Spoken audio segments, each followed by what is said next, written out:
देश का अरबों खरबों का नुकसान होता है।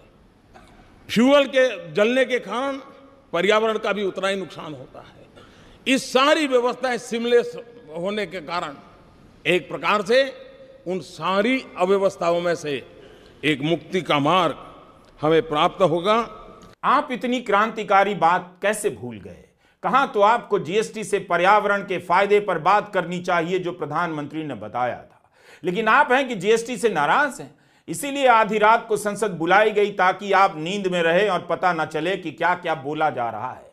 पहली बार हुआ था जब किसी बिल को पास कराने के लिए आधी रात संसद का सत्र बुलाया गया। सेकंड हैंड कारें, आपने इसे बेकार ही समझा था। आप जिस कार को समझ नहीं सके उस कार को कोई समझा है तो निर्मला सीतारमण समझ पाई हैं।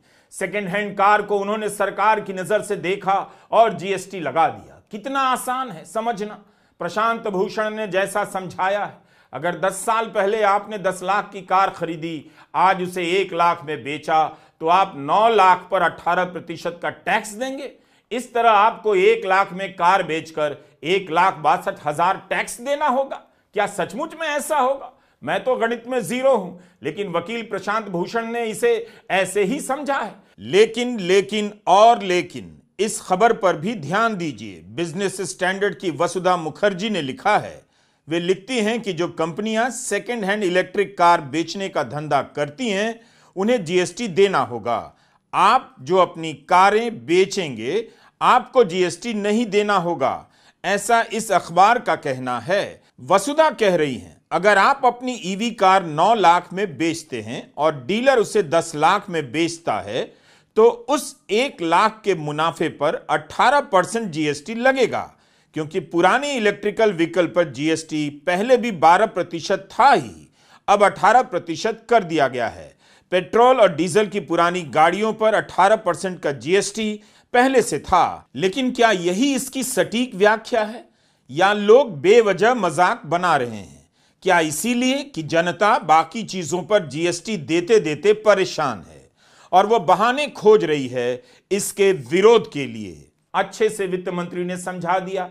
मुझे तो तुरंत समझ में आ गया। जिस देश के युवाओं को धर्म के नाम पर बने संगठन इतनी आसानी से समझाकर मस्जिद खोदने के लिए कुदाल थमा देते हैं, उस देश के मिडिल क्लास को कितनी सरलता से वित्त मंत्री ने समझा दिया है। इसीलिए आज देश को समझ नहीं आ रहा है कि वह हिंदू राष्ट्र है या जीएसटी राष्ट्र है। इकोनॉमिक टाइम्स ने मई 2024 की रिपोर्ट देखी है। लिखा है, वित्त वर्ष 2028 तक भारत की used car market 1 crore 10 lakh unit तक पहुंच जाने का अनुमान है। इंडियन ब्लू बुक रिपोर्ट के हवाले से छपा है कि 2028 तक सेकेंड हैंड कारों के बाजार का कुल आकार 2023 से दोगुना हो जाएगा।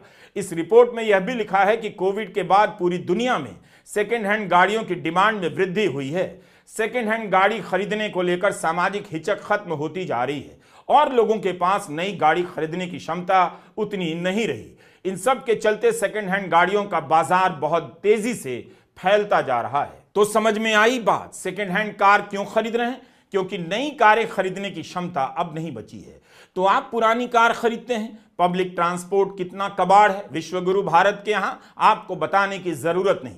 तो लोग मजबूर होते हैं कार खरीदने के लिए। कितनी बार आप टैक्स देंगे, कितनी बार आप जीएसटी देंगे, कितनी बार आप टोल देंगे, या इस पर निर्भर करता है आपको सरकार से कितना गहरा प्यार हो गया है। होता है जैसे स्टॉकहोम सिंड्रोम होता है, जो आपको अगवा करके बंधक बनाकर रखता है उसी से प्यार करने लग जाते हैं। इसे आप चाहें तो हिंदू स्टॉकहोम सिंड्रोम कह सकते हैं। कितने लोग सेकेंड हैंड कार की जीएसटी से लतीफेबाज हो गए। ऐसा लग रहा है सारा भारत अपनी कार बेचने निकला है और रास्ते में जीएसटी लग गया है। हर बात का विरोध नहीं करना चाहिए। मोदी जी ने किया है, कुछ सोच समझ कर किया होगा। आपको उससे क्या? व्हाट्सएप में जब तक इतिहास का कोर्स पढ़ाया जा रहा है तब तक आप इन सब दुनियावी बातों की चिंता ना करें। याद कीजिए, जब पेट्रोल 100 रुपया हुआ था तब भी आपने विरोध नहीं किया था। अपने सामर्थ्य को पुकारिए जो खो गया है। जब लोग बिना ऑक्सीजन के मर गए तब भी आपने विरोध नहीं किया। महंगाई से आपकी बचत उड़ गई, आपने हंसते हंसते इसे सहा है। और आप जीएसटी को लेकर लतीफे बना रहे हैं। शर्म नहीं आ रही? आपका पुरुषार्थ कहां चला गया है? कार सिर्फ कार नहीं है, यह एक अवसर है सरकार के लिए। इसे खरीदते ही सरकार को रोड टैक्स मिलता है, चलाने से पेट्रोल भराते हैं, सरकार को तरह तरह का टैक्स मिलता है, ऊपर से सेस मिलता है, बीमा कराते हैं तो जीएसटी के रूप में सरकार को टैक्स मिलता है, हाईवे से ले जाते हैं तो टोल टैक्स सरकार को मिलता है। और अब आपने इसे बेचकर छुटकारा पाने की राष्ट्र विरोधी कोशिश भी की तो आपको जीएसटी तो देना ही पड़ेगा। एक कार का उत्पादन होता है, सरकार के यहां जीएसटी की दुकान खुल जाती है।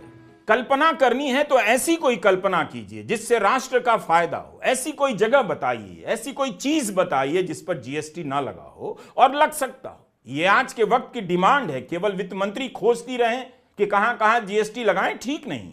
आप भी ये काम कीजिए, शेयर खरीदने पर टैक्स, बेचने पर टैक्स, घाटा हो गया तब भी टैक्स। ये एक बात हुई। पता चलता है टैक्स लगाने वालों ने दूर की सोची है। रंजन ऋतुराज ने अपने ट्विटर हैंडल पर लिखा है, वे अपना लोन समय से पहले चुकाने चले गए।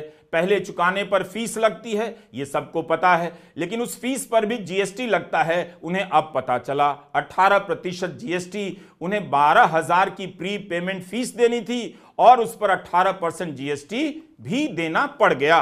तंदुरुस्ती है जहां, जीएसटी है वहां। मतलब आपके पास पैसा है, जेब से निकला नहीं कि जीएसटी धावा बोल देता है। यह वीडियो जीएसटी के विरोध में नहीं है। जब आप महंगाई का विरोध नहीं कर सकते तो मैं आपसे क्यों उम्मीद करूं कि आप जीएसटी का विरोध करेंगे। ट्रेन का टिकट कैंसिल कराने पर भी आप जीएसटी देते हैं। एसी का कंफर्म टिकट हो, कैंसिल करने पर 5% जीएसटी लग जाता है। इस न्यूज में तो यही लिखा है वित्त मंत्रालय के बदले ये जीएसटी लिया जा रहा है। मतलब ये पैसा वित्त मंत्रालय को जाता होगा। टिकट कैंसिल कराने का जो खर्च लगता है वो अलग, कैंसिल पर जीएसटी अलग। आप एक काम कीजिए, एक डायरी लीजिए, नोट कीजिए, पूरे महीने में जीएसटी कितना देते हैं हिसाब रखिए। इससे आपको राष्ट्र के निर्माण में अपने योगदान के बारे में पता चलेगा। किसी खराब सरकारी अस्पताल, खराब स्कूल को देखकर, खराब सरकारी कॉलेज को देखकर, टूटी सड़क, गंदी सड़क को देखकर आप खुद को दोष देंगे। लगता है हमने कुछ कम जीएसटी दिया है, और भी ज्यादा जीएसटी देना चाहिए। राहुल गांधी जनता के बीच चले गए हैं महंगाई और जीएसटी पर बात करने। वीडियो 24 दिसंबर का है। जो काम पत्रकार पहले किया करते थे, बजट के दिन रसोइयों में जाते थे, अब वो सब नेता प्रतिपक्ष कर रहे हैं। राहुल का एक और पदनाम हो जाना चाहिए। नेता प्रतिपक्ष के अलावा इन्हें पत्रकार प्रतिपक्ष भी कहा जाना चाहिए। चुनाव हारने के बाद भी पत्रकार की तरह जनता के बीच जा रहे हैं, इसमें कोई बुराई नहीं, उन्हें तो करना ही चाहिए। लेकिन यह काम गोदी चैनलों का भी है। गोदी चैनलों ने भारत की आम जनता को अपने स्क्रीन से गायब कर दिया। एक ही प्रकार की आम जनता दिखाई जाती है जो विदेशों में प्रधानमंत्री मोदी के स्वागत में लाई जाती है। बाकी हाय हाय करने वाली जनता टीवी से गायब कर दी जाती है।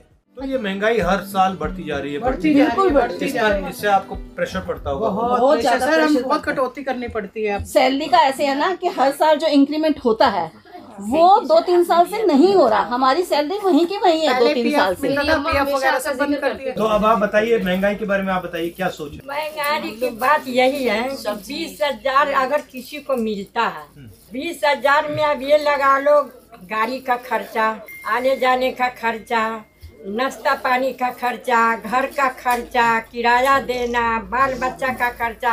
अब उसमें इतनी महंगाई में क्या बचेगा? उसको तो कर्जा नहीं होना है। जीएसटी से महंगाई बढ़ी है, जीएसटी के बाद होलसेल मार्केट अगर कोई चीज लेने जा रहे हैं तो वहाँ क्या होता है कि हम उन्हें कहते हैं कि हम आपको ऑनलाइन पेमेंट करेंगे तो वो एक्सेप्ट नहीं करते। नहीं, हम ऑनलाइन नहीं लेंगे क्योंकि हमें जीएसटी पड़ जाएगी। इस वजह से मना करते हैं। बहुत सी चीजों में क्या होता है, जीएसटी की वजह से हमें सामान भी नहीं मिलता। जैसे कि हम यहाँ से अगर हर कुछ खरीदेंगे ना तो हमारा फिर भी बजट बिगड़ जाएगा। हमें सदर जाना पड़ता है ताकि हम कुछ पैसे बचा सकें। जीएसटी आम आदमी को समझ ना आने वाला टैक्स है। मिडिल क्लास को ही कितने साल बाद समझ आ रहा है। इस पर जीएसटी, उस पर जीएसटी। जिनके